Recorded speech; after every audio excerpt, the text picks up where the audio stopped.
전북 완주의 한 생활용품 창고에서 불이 나 8억 원이 넘는 재산 피해가 났습니다. 서울 목동에서는 온수관이 파열돼 밤사이 800여 세대의 난방이 중단됐습니다. 윤상문 기자가 보도합니다.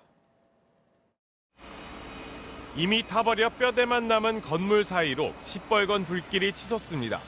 소방관들이 굴삭기로 건물 잔해를 치우면서 공중에서 계속 물을 뿌려댑니다.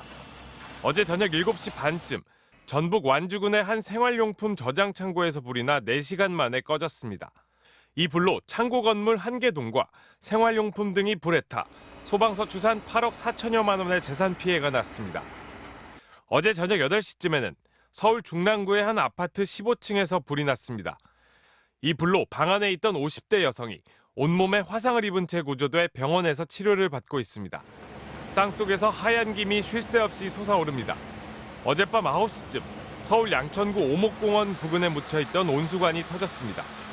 이 사고로 인근 아파트 단지 등 830여 세대에 온수와 난방 공급이 끊겼습니다.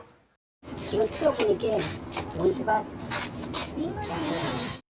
사고가 난 온수관은 지난 1996년에 설치된 노후 배관인 것으로 파악됐습니다. 이에 앞서 저녁 7시쯤엔 서울 송파구의 한 주택에서 50대 남성 A씨가 자신의 집에 찾아온 남녀에게 흉기를 휘두르고 자해했습니다. A씨는 위중한 상태이고 피해자들은 생명에 지장은 없는 것으로 전해졌습니다. 경찰은 이들이 채무관계로 인해 다툼을 벌이다 사건이 일어난 것으로 보고 정확한 경위를 조사하고 있습니다. 지난 2016년 문단 내 성폭력 의혹을 받았다가 무혐의 처분을 받은 시인 박진성 씨가 SNS에 극단적 선택을 암시하고 잠적한 지 하루 만에 무사히 발견됐습니다. 경찰은 박 씨가 어젯밤 8시 반쯤 서울 용산구의 한 지구대를 직접 방문해 생존을 알렸다고 밝혔습니다. MBC 뉴스 윤상문입니다.